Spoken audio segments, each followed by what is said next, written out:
Hello, hello, hello. If anyone knows what these hellos were in reference to, nice. What a great man, right? What a fabulous man. Anyways, let's continue on with Moby Dick by Herman Melville. Jesus, I'm doing it again. Anyways, the Pequod meets the Virgin. The predestined day arrived, and we duly met the ship Jungfrau, Derek de Deer, master of Bremen. At one time the greatest whaling people in the world, the Dutch and Germans are now among the least, and here and there, at very wide intervals of latitude and longitude, you still occasionally meet with their flag in the Pacific.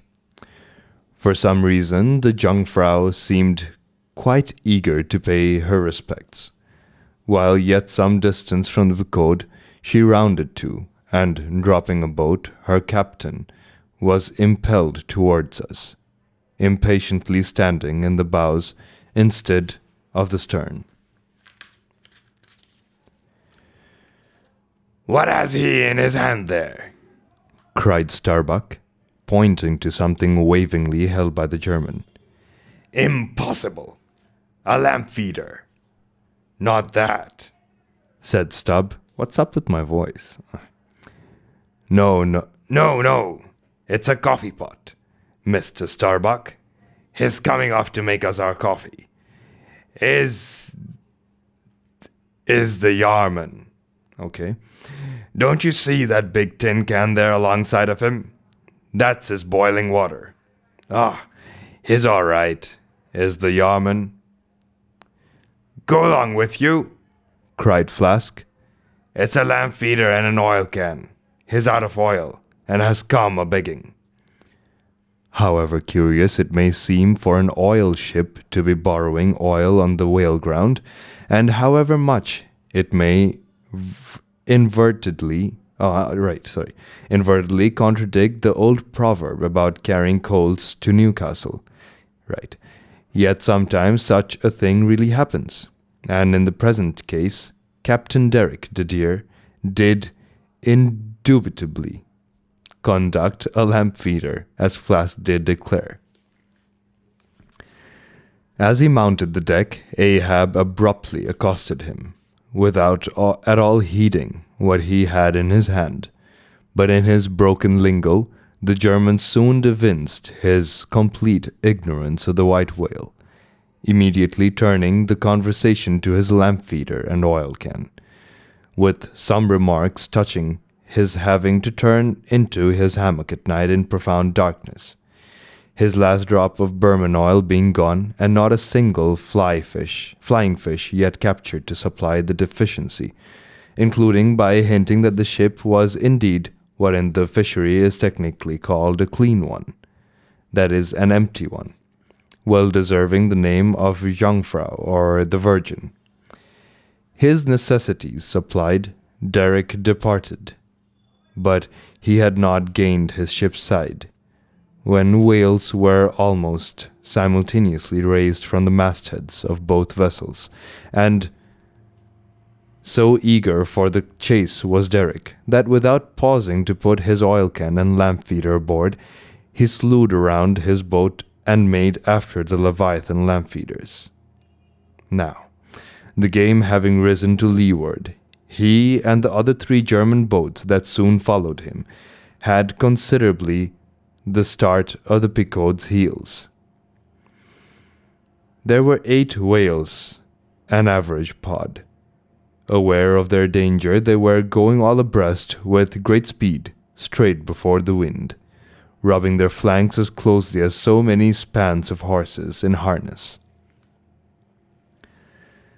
They left a great wide wake, as though continually unrolling a great white parchment upon the sea. Sorry about that. Jesus. The amount of apologies I offer you guys per video. My God. Anyways. Full in this rapid wake and many fathoms in the rear, swam a huge, humped old bull, by his comparatively slow progress, as well as by the unusual yellowish incrustations overgrowing him, seemed afflicted with the jaundice, or some other infirmity. Whether this whale belonged to the pod in advance seemed questionable, for it is not customary for such venerable leviathans to be at all social. Nevertheless, it stuck to their wake, though indeed their backwater must have retarded him, because the white bone or swell at his broad muzzle was a dashed one, like the swell formed when two hostile currents meet. His spout was short, slough, and laborious, coming forth with a choking sort of gush, and spending itself in torn shreds, followed by the strange subterranean commotions in him, which seemed to have egress at their other buried extremity, causing the waters behind him to bubble. Right. Who's got some paregoric? Said Stubb. He has a stomachache, I'm afraid. Lord, think of having half an acre of stomachache. Adverse winds are holding mad Christmas in him, boys. It's the first foul wind I ever knew to blow from astern. But look, did ever whale ya saw before? It must be, has lost his tiller. As an overladen Indiaman bearing down the Hindostan coast, with a deck load of frightened horses, careens, buries, rolls, and wallows on her way, so did this old whale heave his aged bulk, and now and then partly turning over on his cumbrous ribbons, exposed the cause of his devious wake in the unnatural stump of his starboard fin. Whether he had lost that fin in battle or had been born without it, it were hard to say.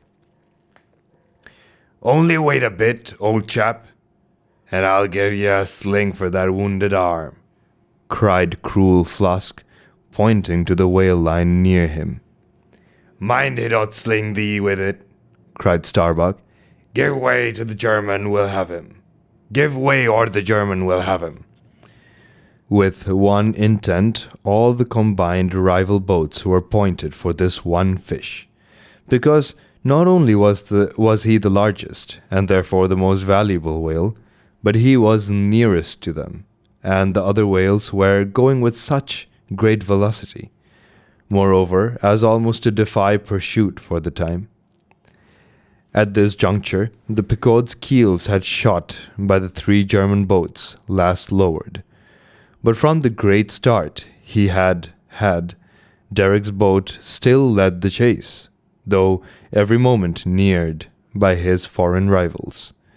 The only thing they feared was that from being already so nigh to his mark, he would be enabled to dart his iron before they could completely overtake and pass him. As for Derek, he seemed quite confident that this would be the case, and occasionally, with deriding gesture, shook his lamp feeder at the other boats. The ungracious and ungrateful dog, cried Starbuck. Mocks and dares me with the very poor box I filled for him not 5 minutes ago. Then, in his old intense whisper, Give way, greyhounds. Dog to it. I guess that's his old intense whisper. I just did so accurately. I tell ye what it is, men, cried Stubb to his crew. It's against my religion to get mad, but I'd like to eat that villainous Yarman. Bull, won't ye? Are you going to let that rascal bit ye? Do you love brandy? A hogshead of brandy, then, to the best man. Come, why don't some of ye burst a blood vessel? Who's that been dropping an anchor overboard? We don't budge an inch. We're becalmed. Halloo! Here's grass growing in the boat's bottom, and by the Lord, the mast there's budding. This won't do, boys. Look at that yarman. The short and long of it is, men, will you spit fine or not? Oh, see the studs he makes, see the suds he makes, cried Flask, dancing up and down. What a hump! Oh, do pile on the beef. Lays like a log. Oh, my lads do spring. Slab jacks and quahogs for supper, you know, my lads. Baked clams and muffins. Oh, do spring. He's 100-barreler. Don't lose him now. Don't. Oh, don't. See that yarman. Oh, won't you pull for your duff, my lads? Such a sogger. Don't you love sperm? There goes $3,000, men. A bank, a whole bank. The Bank of England. Ah, do. What's that yarman about now? At this moment, Derrick was in the act of pitching his lamp feeder at the advancing boats, and also his oil can, perhaps with the double view of retarding his rival's way, and at the same time economically accelerating his own by the momentary impetus of the backward toss. The unmannerly Dutch dogger. Oh, sorry, I'm so sorry. The unmannerly Dutch dogger, cried Stubb. Pull now, men, like 50,000 lying a battleship loads of red-haired devils. What do you say, Tashtego? Are you the man to snap your spine in 220 pieces for the honor of old Gayhead? What'd you say? I say, pull like goddamn, cried the Indian. That wasn't a cry, but anyways. Fiercely, but even incited by the taunts of the German, the Picard's 3 boats now began ranging almost abreast, and so disposed momentarily neared him. In that fight, Lou's chivalrous attitude of the headsman when drawing near to his prey, the 3 mates stood up proudly, occasionally backing the after oarsman with an exhilarating cry of, There she slides now! Hurrah for the white ash breeze! Down with the yarman! Sail over him! But so decided an original start had Derrick had, that spite of all their gallantry he would have proved the victor in this race, had not a righteous judgment descended upon him in a crab which caught the blade of his midship oarsman, which this clumsy lubber was striving to free his white ash, and while in consequence Derrick's boat was nigh to capsizing, and he thundering away at his men in a mighty rage, that was a good time for Starbuck, Stubb, and Flask. With a shout, they took a mortal start forwards, and slantingly ranged up on the German's quarter. An instant more, and all 4 boats were diagonally in the whale's immediate wake, while stretching from them on both sides was the foaming swell that he made. It was a terrific, most pitiable, and maddening sight. The whale was now going head out, and sending his spout fin beat his side in an agony of fright. Now to this hand, now to that, he yawned in his faltering flight, and still at every pillow that he broke, he spasmodically sank in the sea, or sideways rolled towards the sky, his one beating fin. So have I seen a bird with clipped wing, making affrighted broken circles in the air, vainly striving to escape the practical hawks. But the bird has a voice, and with plaintive cries will make known her fear. But the fear of this vast dumb brute of the sea was chained up and enchanted in him. He had no voice save the choking respiration through his spiracle, and this made the sight of him unspeakably pitiable, while still in his amazing bulk, portcullis, jaw, and omnipotent tail, there was enough to appall the stoutest man who so pitied. Seeing now that a very few moments more would give the Picot's boats the advantage, and rather than be thus foiled of his game, Derrick chose to hazard what to him must have seemed a most unusually long dart, ere the last chance would forever escape. But no sooner did his harpooner stand up for the stroke than all three tigers, Quick, Tashtago, Dagu,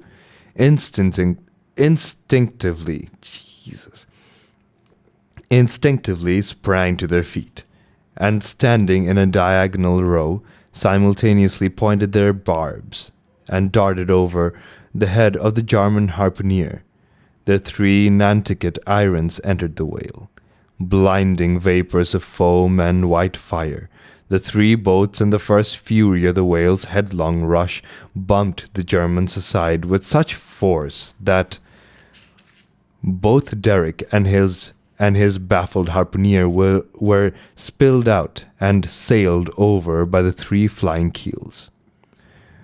"Don't be afraid, my butterboxes," cried Stubb, casting passing glance upon them as he shot by. "Ye'll be picked up presently, all right? I saw some sharks astern. St. Bernard's dogs, you know. Relieve distressed travelers. Hurrah! This is the way to sail now. Every keel a sunbeam. Hurrah! Here we go like three tin kettles at the tail of a mad cougar. This puts me in mind of fastening to an elephant in a tilbury on a plane. Makes the wheel spokes fly, boys, when you fasten to him that way. And there's danger of being pitched out, too, when you strike a hill. Hurrah! This is the way a fellow feels when he's going to Davy Jones. All a rush down an endless inclined plane. Hurrah! This whale carries the everlasting mail." But the monster's run was a brief one. Giving a sudden gasp, he tumultuously sounded. With a grating rush, the three lines flew round the loggerheads with such a force as to gouge deep grooves in them, while so fearful were the harpooneers that this rapid sounding would soon exhaust the lines, that using all their dexterous might, they caught repeated smoking turns with the rope to hold on, till at last, owing to the perpendicular strain from the lead-lined chocks of the boat, whence the three ropes went straight down into the blue. The gunwales of the bows were almost even with the water, while the three sterns tilted high in the air, and the whales soon ceasing to sound, for some time they remained in that attitude, fearful of expending more line. Though the position was a little ticklish,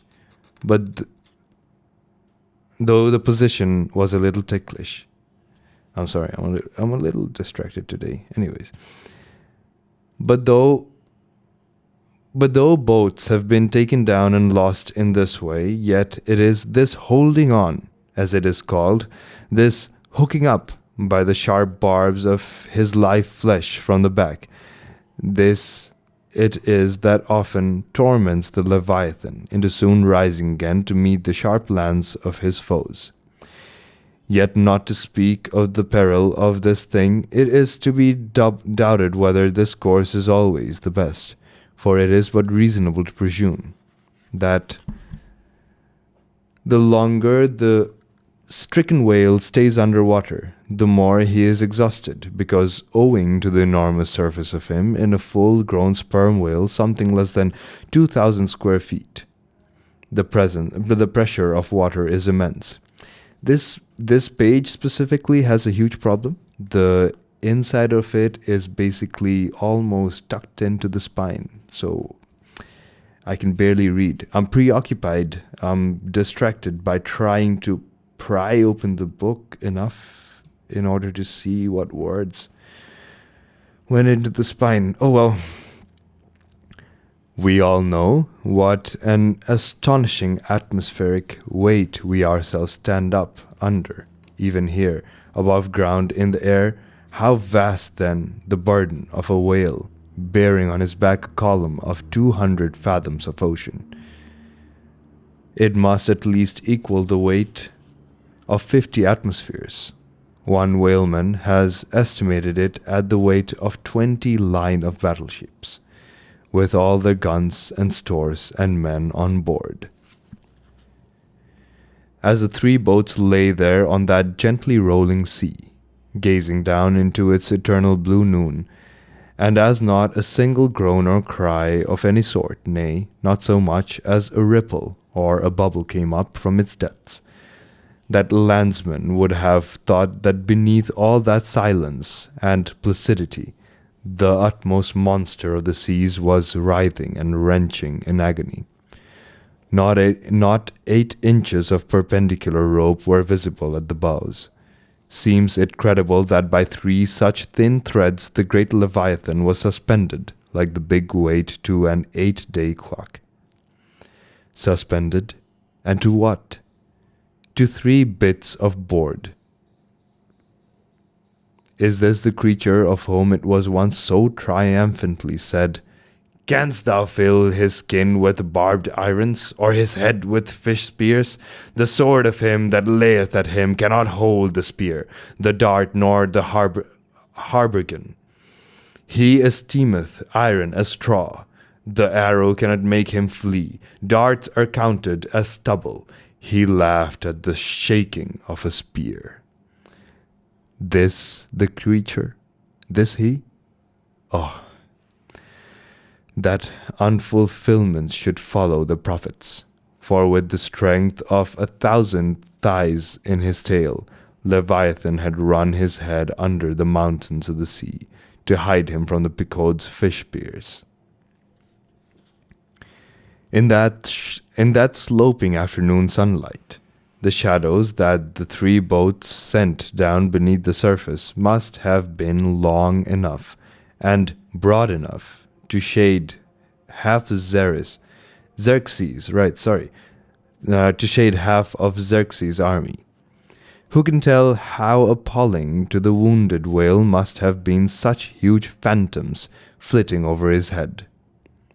"Stand by, men, he stirs!"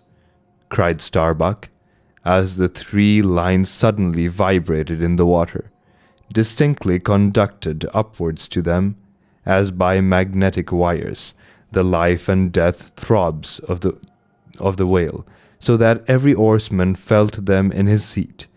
The next moment, relieved in great part from the downward strain at the bows, the boat gave a sudden bounce upwards, as a small ice-field will when a dense herd of white bears are scared from it into the sea.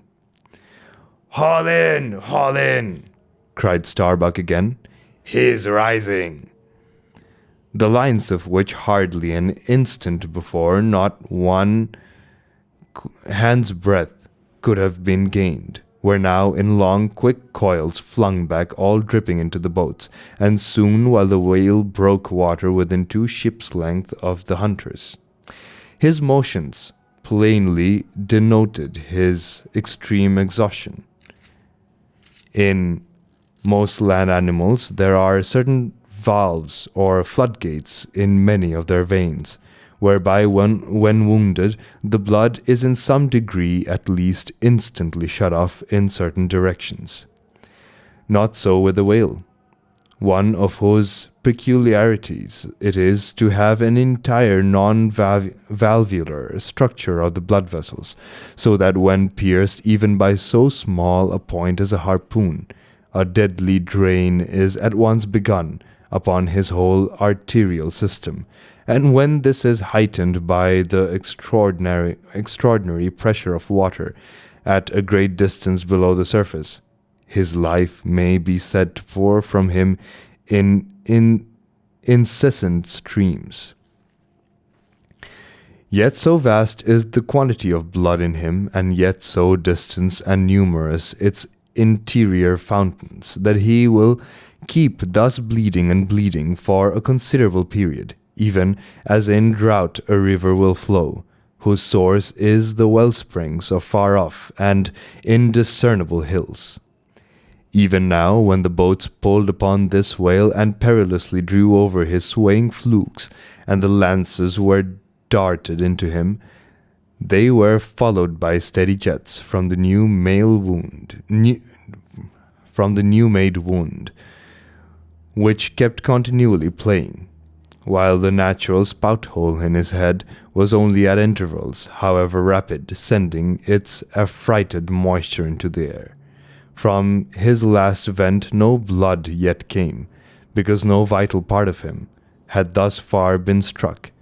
His life, as they significantly call it, was untouched. As the boats now more closely surrounded him, the whole upper part of his form, with much of it that is ordinarily submerged, was plainly revealed. His eyes, or rather the places where his eyes had been, were beheld. As strange misgrown masses gather in the knot-holes of the noblest oaks when prostrate, so from the points which the whale's eyes had once occupied now protruded blind bulbs, horribly pitiable to see. But pity there was none, for all his old age and his one arm and his blind eyes. He must die the death and be murdered in order to light the gay bridals and other merrymakings of men, and also to illuminate the solemn churches that preach unconditional inoffensiveness by all to all. Still rolling in his blood, at last he partially disclosed a strangely discolored bunch of protuberance the size of a bushel, low down to the on the flank. "A nice spot," cried Flask. "Just let me prick him there once." "Avast!" cried Starbuck. There's no need of that." But humane Starbuck was too late. At the instant of the dart, an ulcerous jet shot from this cruel wound, and goaded by it into more than sufferable anguish. The whale, now spouting thick blood, with swift fury blindly darted at the craft, bespattering them and their glorying crews all over with showers of gore, capsizing Flask's boat and marrying the bows. It was his death stroke, for by this time so spent was he by loss of blood that he helplessly rolled away from the wreck he had made, lay panting on his side, impotently flapped with his stumped fin, then over and over slowly revolved like a waning world, turned up the white secrets of his belly, lay like a log, and died. It was most piteous, that last expiring spout, as when by unseen hands the water is gradually drawn off from some mighty fountain, and with half-stifled melancholy gurglings the spray column lowers and lowers to the ground, so the last long dying spout of the whale.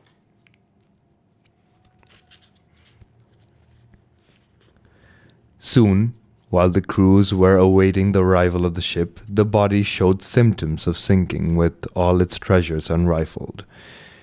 Immediately, by Starbuck's orders, lines were secured to it at different points, so that ere long every boat was a buoy. the sunken whale being suspended a few inches beneath them by the cords. By every heedful management, when the ship drew nigh, the whale was transferred to her side, and was strongly secured there by the stiffest fluke chains, for it was plain that unless artificially upheld, the body would at once sink to the bottom. It so chanced that almost upon first cutting into him with the spade, the entire length of a corroded harpoon was found embedded in his flesh on the lower part of the bunch before described. But as the stumps of harpoons are frequently found in the dead bodies of captured whales, with the flesh perfectly healed around them and no prominence of any kind to denote their place, therefore there must needs have been some other unknown reason, for in the present case fully to account for the ulceration alluded to. But still more curious was the fact of a lancet. But still more curious was the fact of a lancet of stone being found in him, not far from the buried iron, the flesh perfectly firm around it. Who had darted with that stone lance, and when? It might have been darted by some Northwest Indian long before America was discovered. What other marvels might have been rummaged out of this monstrous cabinet there is no telling, but a sudden stop was put to further discoveries, by the ship's being unprecedentedly dragged over sideways to the sea, owing to the body's immensely increasing tendency to sink. However, Starbuck,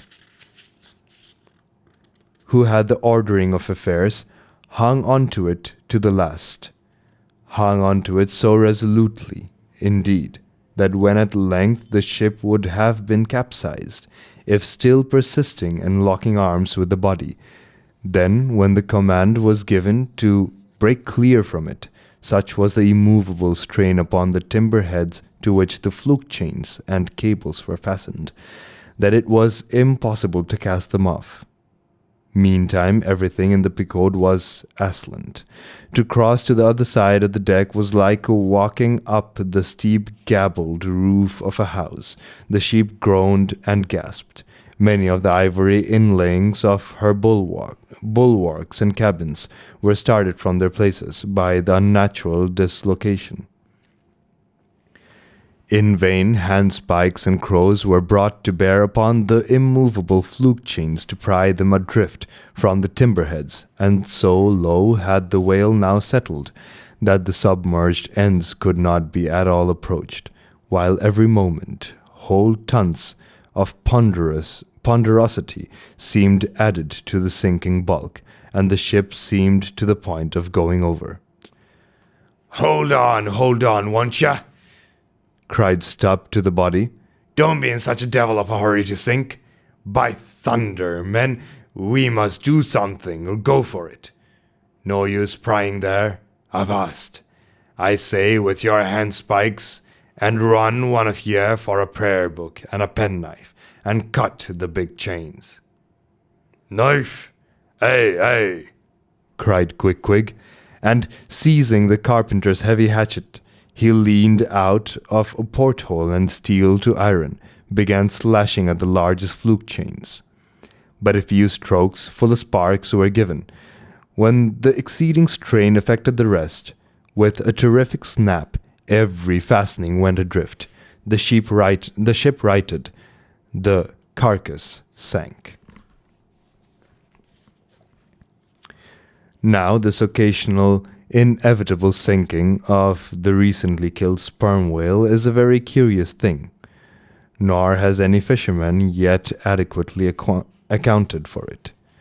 Usually the dead sperm whale floats with great buoyancy, with its side or belly considerably elevated above the surface. If the only whales that thus sank were old, meagre, and broken-hearted creatures, their pads of lard diminished, and all their bones heavy and rheumatic, then you might with some reason assert that this sinking is caused by an uncommon specific gravity in the fish so sinking, consequent upon their absence of buoyant matter in him. But it is not so, for young whales in the highest health and swelling with noble aspirations, prematurely cut off in the warm flush and May of life, with all their panting lard about them, even these brawny buoyant heroes do sometimes sink. Be it said, however, that the sperm whale is far less liable to this accident than any other species. Where one of that sort go down, 20 right whales do. This difference in the species is no doubt imputable in no small degree to the greater quantity of bone in the right whale. This Venetian blinds alone sometimes weighing more than his Venetian blinds alone sometimes weighing more than a ton. From this encumbrance, the sperm whale is wholly free.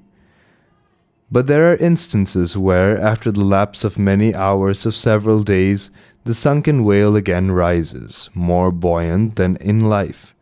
But the reason of this is obvious. Gases are generated in him, he swells to a prodigious magnitude, becomes a sort of animal balloon. A line of battleship could hardly keep him under then. In the shore whaling, on soundings among the bays of New Zealand, when a right whale gives token of sinking, they fasten buoys to him, with plenty of rope so that when the body has gone down, they know where to look for it, when it shall have ascended again. It is not long after the sinking of the body that a cry was heard from the Picote's mastheads, announcing that the Jungfrau was again lowering her boats, though the only spout in sight was that of a finback, belonging to the species of incapturable whales, because of its incredible power of swimming. Nevertheless, the finback spout is so similar to the sperm whales that by unskilful fishermen it is often mistaken for it, and consequently Derrick and all his host were now in valiant chase of this unnearable brute, the Virgin crowding all sail made after her 4 young keels, and thus they all disappeared far to leeward, still in bold, hopeful chase. Oh, many are the finbacks, and many are the derricks, my friend. That's it for today. Subscribe if you like this, and I'm reading for you in the next video. Ha det bra!